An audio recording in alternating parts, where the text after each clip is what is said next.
আমিও তো দেখতে পাচ্ছি না জলের বোতলগুলো। আমার সবসময় আমি ইয়ে করি না। আমার না পাউন্ড বাই পাউন্ড আমার ক্যালোরি ঝরে, আমার পাউন্ড বাই পাউন্ড ক্যালোরি ঝরে যায় এর সাথে শুধু ঘুরতে বেরিয়ে। তাহলে হাঁটতে হয়। বেরিয়েছিলাম একটু বড়দিনের কেক কিনতে, আর মেয়ে আমার সাথে হাঁটতে হাঁটতে বিরক্ত হয়ে যাচ্ছে। কি বলবো আর, একটু তো হাঁটতে হয় না, শীতকালে হাঁটতে হয় বলে নাই, সারা বছরই একটু হাঁটলে শরীর ভালো থাকে। পাড়ার দোকানগুলোতে ভালোই কেকের স্টক এসছে, অনেকগুলো দোকান গেছিলাম, ঘুরে ঘুরে কেক নিলাম, কারণ শুধু নিজেদের জন্যেই নয়, বাবা মাকে একটু দেব, আমার বাড়িতে যারা আসে 12 মাস তাদের একটু দেব, এই সমস্ত কেকগুলো একটু বাছাই করে নিতে গিয়ে দেখলাম খুব সুন্দর সুন্দর কেক এসছে।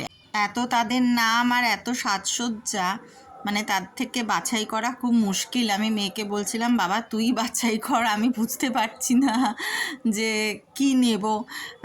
মাওয়া কেক, ফ্রুট কেক, এমনি প্লেন কেক, এগলেস কেক, তারপরে কি ভেজ কেক, কত রকম যে ভ্যারাইটি, বাপরে বাপ।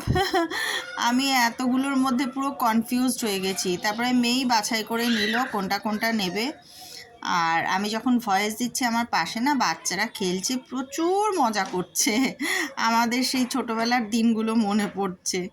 আর আমি নিলাম একটা হজমি, আনারদানা গলি, এটা খেতে মাঝে মাঝে খুব ভাল লাগে।